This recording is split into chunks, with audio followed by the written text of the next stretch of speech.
They're moving for the stretch. It's Spend a Buck with a 5-length lead. Chief's Crown is still second. From the inside, that's Fast to Count third. Stephen's Odyssey is gaining ground down along the rail fourth. In the final furlong, it's all Spend a Buck by 5. On the inside, that's Stephen's Odyssey with Chief's Crown and Fast to Count. Nearing the wire, it's Spend a Buck with the lead. Spend a Buck leads wire to win the Derby by 4, maybe 5 lengths. Alright, so before we get into this interview, I did just want to briefly put a disclaimer at the front of this video that this was not originally done, this interview, I should say, was not originally done on Racing Rundown. I had actually done this interview for my school, separate from this. The reason being that is that Cam Gambolati is a graduate of my high school, so I had been asked to see if I could be able to try to interview him, and I was able to do that. And so while this is not for Racing Rundown and it doesn't have the normal Racing Rundown presentation, this is still something that I wanted to share with the viewers on this show. So that is what this is. Also, before I turn this over, I do just want to give a brief shout out. Thank you to Acacia Courtney down at Gulfstream Park, who was a big help in me being able to find Cam and be able to do this interview. So shout out to her, and don't want to waste any more time. We'll toss it over to Cam right now. So I apologize for that long intro. I know normally I don't like to do intros that are that long, but there was some stuff that we had to go over in the beginning of that. But without further ado, so joining me now today on the East Side, it is, as we mentioned in the previous segment, 1967 graduate of East Catholic High School. Also, more importantly, 1985 Kentucky Derby winning trainer Cam Gambolati. So thanks for joining us on the program today, Cam. Thank you. So I guess the first question that I would ask is, what was your first exposure to horse racing, and how did you come to find out that you wanted to become a trainer? Oh, my father, we lived in Manchester, and he was a contractor, built homes and everything, and he did like the horses, so, he sort of influenced me about horses, and probably the first racetrack I think I ever went was Great Barrington Fair, Massachusetts, because in them days kids could go to fair horse racing. So we went there, and a couple of times I went with him, and he ended up buying a horse, cheap horse, and ran around New England, and I sort of got the bug. Okay, so what would you say, what was your first introduction to owner Dennis Diaz, and then subsequently with Spend a Buck? Okay, so I was down in Florida, Calder Racecourse, and we had a mutual friend. His name was Elliot Fuentes, who was a breeder, and he hooked me up with him at a sale and started talking. And at that time, he was looking. Breeding was pretty big at them days. The money was good, and he was looking to buy some fillies and become brood mares. And the guy I was partners with had a couple of fillies. He was getting out of the business, so he bought them too, and we just hooked up together. And one day we went to Ocala, looked at a horse, and he said, "Come on down and near Tampa, where Elliot's farm was." And I bought this yearling, and I went down. That's the first time I saw Spend a Buck. What was your first impression of him when you first saw him, and did you have any indication that he would become the horse that he was eventually? The first time I saw him, I still can see him in the stall. He was, raw. He had just got in from Kentucky. So, I'm sure he wasn't even broke at that time. Broke, what I mean is, with a saddle and a bridle and somebody on him. So that was the first time. And then that was in the fall, I think, as a yearling. And then I would say probably, I don't know when, it was April or something like that, the following year as a 2-year-old. My mother and father lived in Tampa, and he did too. So I went up there to see them, and I went out there, and he showed me him, and he worked him. And I said, this horse can run a little bit. Did I know he was Spend a Buck? No, I'm not that smart. Looking at his first couple of races, and he won a couple of races down at Calder, is that when you started to see the talent, or was that more around the time when he won the futurity race up at Arlington? Well, as it progressed, you know what I mean? When he was a Calder the first time, he just won. But the second time, he went pretty impressive. And then Smile beat him in a stake. He wasn't right that day. He had a little temperature when he came back. And then, there was nothing for him basically at Calder because he wasn't a Florida bred. And they put a prep on for the what they call the Florida Stallion Stakes, and he wins so easily, and that's when we started hitting the road. His first start was the River Downs race, the Cradle Stakes, which he won by 15, and then the most impressive race was the Futurity, where Woody Stevens had a horse that was undefeated. His name was Herat, and there was a local horse in Chicago, can't remember his name right now, that Joe Bolero had, and he beat them. You know, he was hooked all the way, really fast, but he dug in and won it, and there he showed his true grit. Now, early in his career, he had a little bit of an issue with jumping shadows. How did you go about correcting that and make it so that it wouldn't be as much of an issue? Being truthful, we didn't correct it. We tried to correct it, okay? Because you look at the replay in the Kentucky Derby first time around when they broke in about between the 16th and 8th, there's a dark shadow, and he jumped it in the Kentucky Derby. So, I mean, he matured a bit out of it, but we put a shadow roll, what they call a shadow roll, which is is above the nose. It's just like I don't even know what to tell you. It's just a piece of fabric over there to try to stop them, but it didn't really stop him. He when he saw shadows, he would jump them. He got out, over it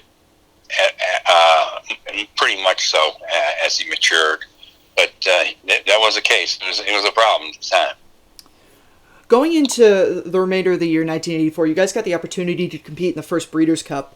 What were you able to draw out of him when he was able to run against those top-level horses from that third-place effort that he had at Hollywood Park? Yeah, that was the first race ever of the Breeders' Cup. The two-year-old race was the first race of the day, and there's a horse called Roger Lawrence horse was Chief's Crown, and Wayne Lucas had a horse called Thanks Prospect.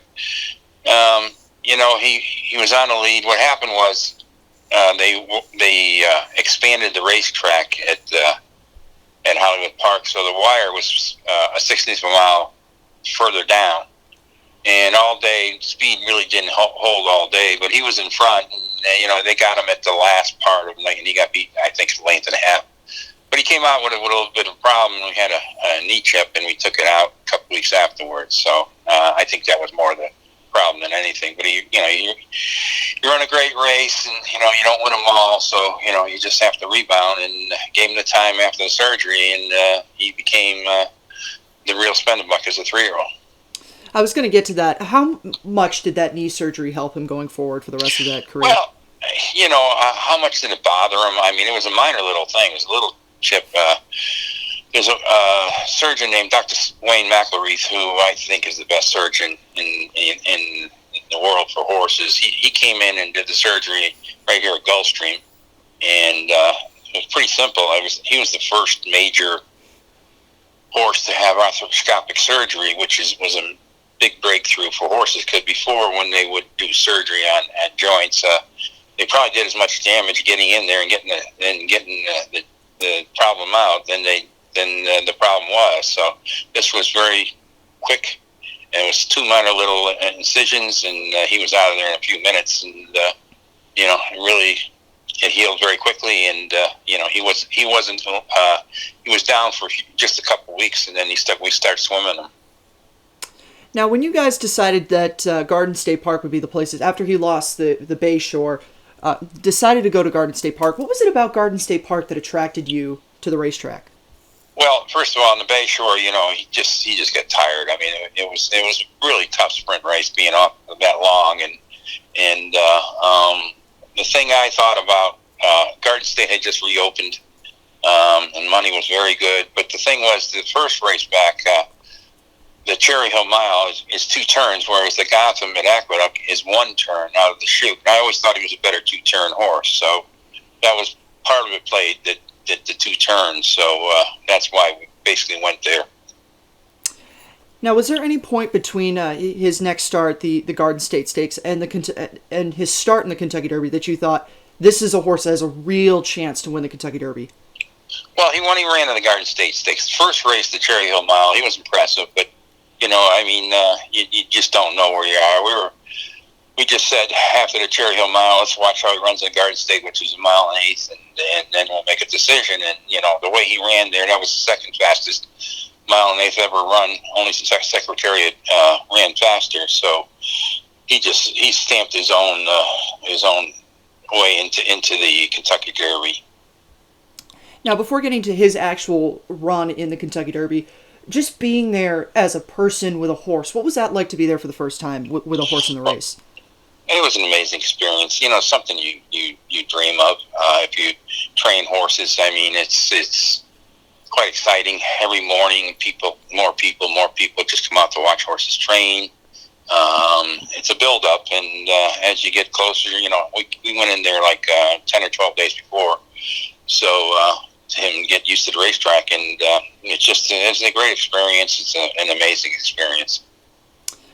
Now, at the start of the Kentucky Derby, the other speed horse in the race, Eternal Prince, stumbled badly and was never able to regain position from that, and Spennebuck was able to go out and get loose on the front.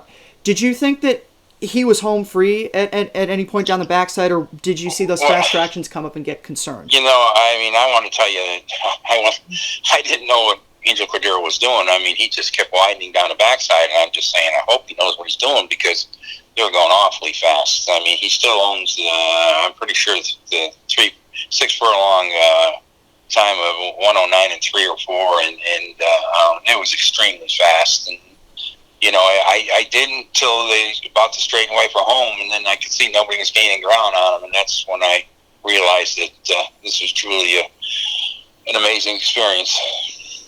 Now, as you mentioned, when they were returning for home, you started to see that no one was coming. When it was at that point in the stretch where, as Jim McKay would later put it, it was just a point of focus of everyone's eyes on Spennebuck. What was that like to see your horse powering down the stretch and know that no one was coming running and that you were about to win the Kentucky Derby? Just, you know, the excitement is unbelievable. I mean, you just can't believe it. You can't believe that it happened to you, that you're fortunate enough to train a horse with ability like he had. And, you know, with all the people and friends around and everything, it was so exciting. And, you know, going down to this racetrack and going into the infield there was just like an out-of-body experience. You just didn't think it could ever happen to you. Now, what went into the decision after the Kentucky Derby to go to Garden State Park and run in the Jersey Derby as opposed to the Preakness and the rest of the Triple Crown? Well, that's the most controversial thing that happened in horse racing for a long time. What had happened is when Garden State reopened, Bob Brennan, who was running who ran Garden State, came up with an idea with a bonus of the first 2 races which Spennebuck won, the Cherry Hill Mile and Garden State. And if you did win the Kentucky Derby and run and win the Jersey Derby, there was a $2 million bonus, plus the race was $1 million. So it was $2.6 million to Spennebuck if he win.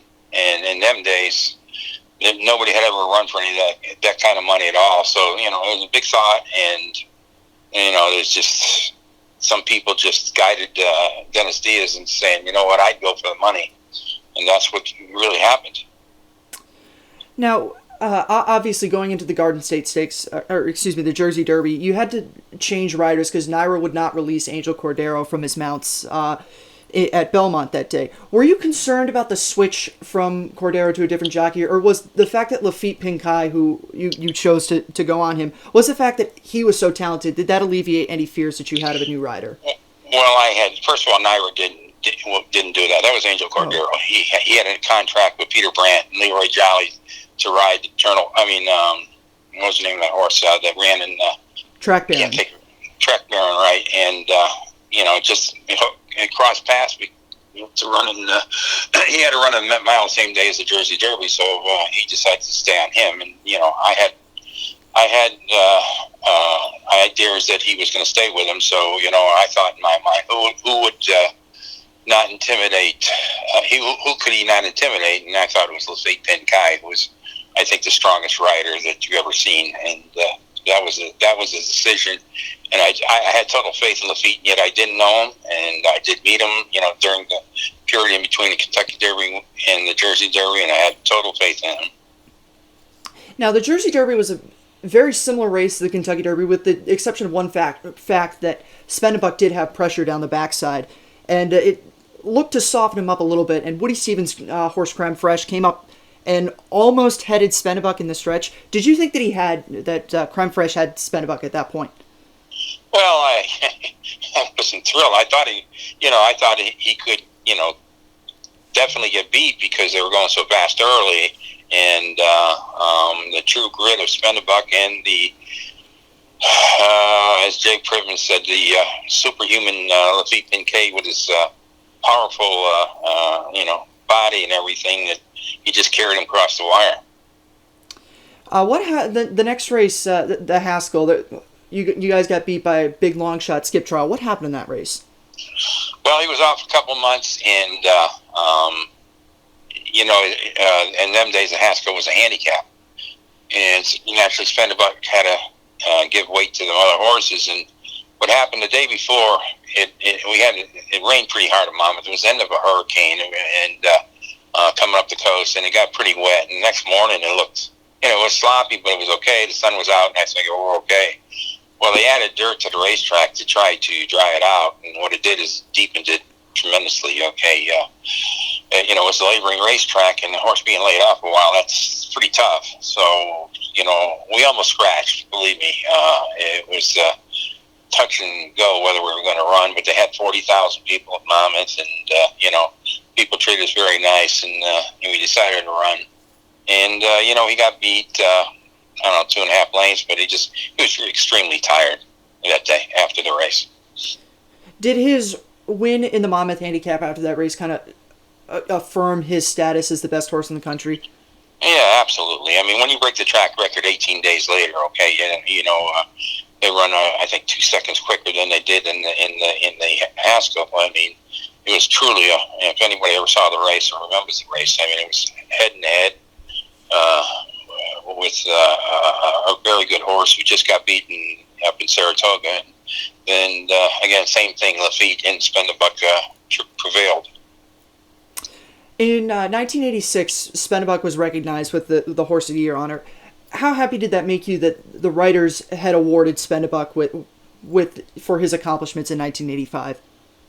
Well, I mean, he was a really good horse, and the situation where we didn't run in the Preakness to Belmont, some of them writers didn't like it because you changed the history of horse racing, but it made it better because after that, because of Spendebuck, they hooked together the 3 races and created the Triple Crown, and for a while they had a big bonus. So, what I'm saying is, even though he went to Garden State and they weren't great at stakes because it was the first year, the bottom line is he proved, again, through the Monmouth handicap, that he was a great racehorse. What would it be like to have another one like him? Well, it's a great experience. I mean, listen, there's not too many of those around, okay? Bob Baffert has had great experiences with great horses, and he's done a great job. But, I mean, it would be the ultimate. It's just that they're not too easy to come by. So, once again, this was 1967 East Catholic graduate Cam Gambolati. It's a little-known fact, of course, we're playing off of one of Cam's other horses that he's had, that he did go to East Catholic and also won the Kentucky Derby. That part, obviously, very well known. So, thanks for taking the time to come on the show today. Okay, thank you. Approaching the quarter pole. Spendebuck leads it, but here comes Creme Fraiche on the inside. Eddie Maple asks for speed and gets it. Turning for home. On the outside, Spendebuck. Creme Fraiche along the rail. Middle of the track, El Bosco. And down the stretch they come. Spendebuck under a drive. Has the lead by half a length. Creme Fraiche on the inside second. El Bosco trying to close the gap out the middle of the racetrack. 50 yards to go. Spendebuck has the lead. On the outside, El Bosco closing strongly. Spendebuck wins it by a neck. On the inside, Creme Fraiche in a photo with El Bosco for the place and show.